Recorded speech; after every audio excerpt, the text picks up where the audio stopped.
If you've ever dealt with rats and thought the problem was the rat itself, that's exactly why most people never fully solve it. The rat is just the messenger. Something about your property sent the invitation, and until you figure out what that is, you'll keep getting visitors. That's what this video is about. I'm going to give you 5 practical ways to keep rats away from your home without using poison, because poison comes with its own set of problems. Rats don't always die outside. They crawl back into your walls, your attic, your crawl space, and then they die in there. Now you've got a smell that can make your house unbearable for weeks. Not to mention the risk to your gift dogs, cats, or any wildlife in your yard that might eat a poisoned rat. These 5 methods actually deal with the conditions that attract rats in the first place. And I'm saving the most important one for last. It's the step almost nobody talks about, and honestly, it's the reason most people's rat problems keep coming back even after they've tried everything else. Stick around for that one. Let's get into it. Alright, let's start with the most important foundational step, keeping rats out physically. This one sounds obvious, but most people massively underestimate how small a gap a rat can squeeze through. A full-grown rat can fit through a hole roughly the size of a quarter. A young rat, even smaller.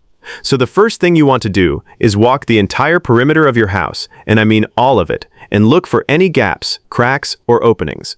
Pay close attention to where pipes come through the wall, where your dryer vent exits, around window frames, beneath doors, and where your foundation meets the siding. These are the classic entry points. Once you find them, here's what you seal them with. For small gaps and cracks, steel wool is a solid starting point. It's coarse, dense, and makes it significantly harder for rats to chew through an opening. But here's the important part. Steel wool works best when it's not doing the job alone. Pack it tightly into the gap, then seal over it with caulk or expanding foam. That combination is what holds up over time.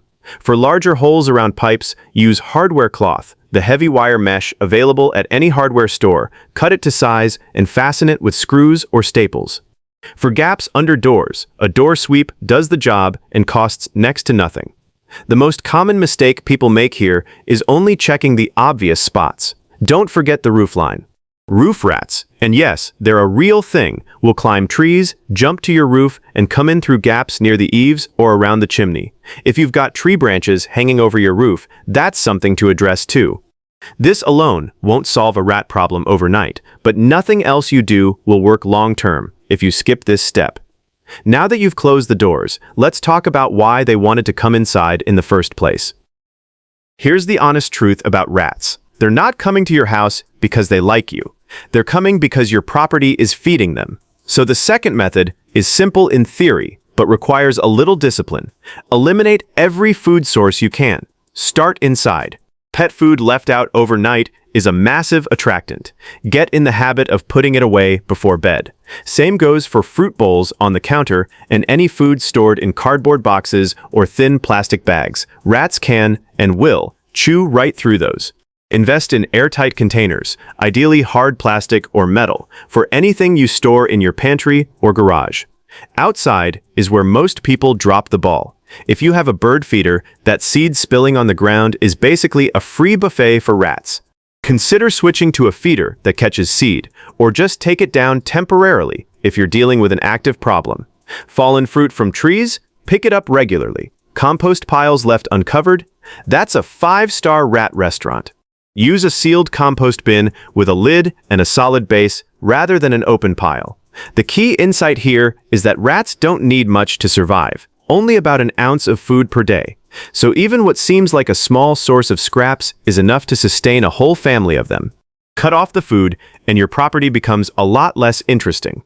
But here's what catches most homeowners off guard. There's one food source sitting outside almost every home that people don't even think of as a food source.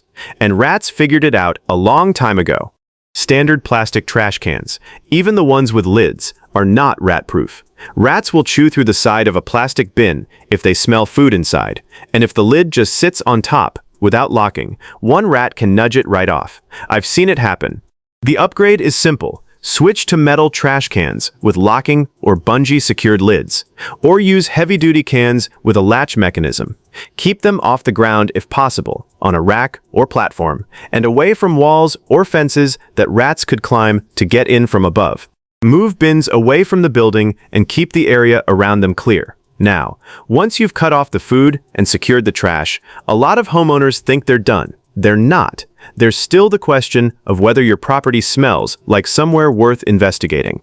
That's what the next method is about, and it's where you'll find more conflicting advice than anywhere else in this conversation. And hey, if you're finding this useful, go ahead and hit subscribe. I put out practical homeowner content like this regularly, and it's completely free. All right, back to it. This method gets more conflicting advice online than almost anything else in this space, and the reason is simple. Most people use it wrong. Used correctly, it has a real place in your strategy. Used the way most people use it, you'll think it's useless. Here's the difference. Rats have an incredibly strong sense of smell, and there are several natural scents they genuinely dislike: peppermint oil, ammonia, and predator urine. You can find that last one at garden centers, and yes, it's exactly what it sounds like. Rats are hardwired to avoid areas where predators have been. Here's how to use peppermint oil properly. Soak cotton balls generously and place them at entry points, behind appliances, in the back of cabinets, and in your garage. Replace them every week or two because the scent fades fast. Dried peppermint leaves don't have enough potency. You need the oil. Ammonia can be placed in small, open containers in garages or sheds, but don't use it in living spaces. The fumes are unpleasant for humans too. The people who say this method doesn't work are usually the ones who tried one cotton ball near the back door and called it a day. The people who say it works are using it as part of a wider strategy, layered on top of everything else. These scents won't drive rats out of a property that's still feeding and sheltering them.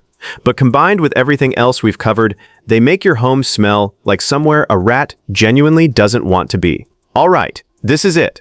This is the one I mentioned at the very start. And if you only take one thing away from this entire video, I'd want it to be this. Everything we've covered so far, sealing gaps, removing food, securing trash, adding scent deterrents, all of it matters. But every one of those methods assumes a rat has already decided your property is worth targeting. This method works earlier than that. It changes the decision before it's made. And most homeowners never even think about it. Here's the core idea. Rats don't just need food and water to survive. They need shelter. Safe, hidden, warm places where they can nest without being seen or threatened. If your property is full of those places, you haven't actually solved the problem. You've just made it slightly harder for them while they wait you out. Remove the shelter, and you remove the reason to stay. So go outside and take an honest look at your yard. Stacks of firewood sitting on the ground against the fence? Rats love that. Old lumber, junk piles, abandoned appliances sitting in the corner of the yard? Perfect nesting habitat. Dense, overgrown vegetation right up against your house, especially low-growing shrubs and thick ground cover? Rats will nest in there and have a 5-second commute into your walls. Here's what to do about it. Store firewood on a raised rack, at least a foot off the ground, away from the house. Clear out junk piles and keep the yard tidy. Trim shrubs so there's at least 18 inches of open, visible clearance between vegetation and your foundation. Cut back ivy and dense ground cover near the house. It looks nice, but it is absolutely prime rat real estate. Inside, check your garage, basement, and attic. Piles of cardboard boxes, loose fabric, old insulation scraps, all of it can become nesting material. Switch to sealed plastic bins and don't let clutter build up in the corners. When you take away the shelter, you take away the reason to stay. No food, no cover, no safety. Your property stops being a home for them and starts being somewhere they're just passing through.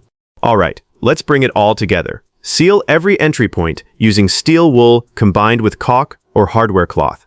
Close the doors before anything else. Cut off every food source you can, inside and out, because rats follow food, and without it, they move on. Upgrade your trash to rat-resistant bins with secure lids so your garbage stops being their grocery run. Layer in natural scent deterrents like peppermint oil to make your home smell like somewhere they'd rather avoid. And finally, clear out the hiding spots, the clutter, the overgrown corners, and the nesting habitat, because that's how you fix the root cause instead of managing the problem indefinitely. Here's the thing about combining all five. Each one makes the others more effective. They build on each other. A rat that can't find a way in, can't find food, can't find shelter, and keeps running into smells it hates. That rat is going to find somewhere else to live. Now I want to hear from you. Drop a comment with the number of the method you're starting with. Is it method 1, closing up the entry points? Method 3, upgrading the trash? Or are you going straight to method 5 and cleaning up the yard? Tell me below. I read every comment and I'm genuinely curious which one resonates most. If this video helped you, subscribe for more practical homeowner content. No fluff, no scare tactics, just straightforward stuff you can actually use. Thanks for watching. Remember, the rat didn't choose your property by accident. Take away the reason, and it'll find somewhere else to be.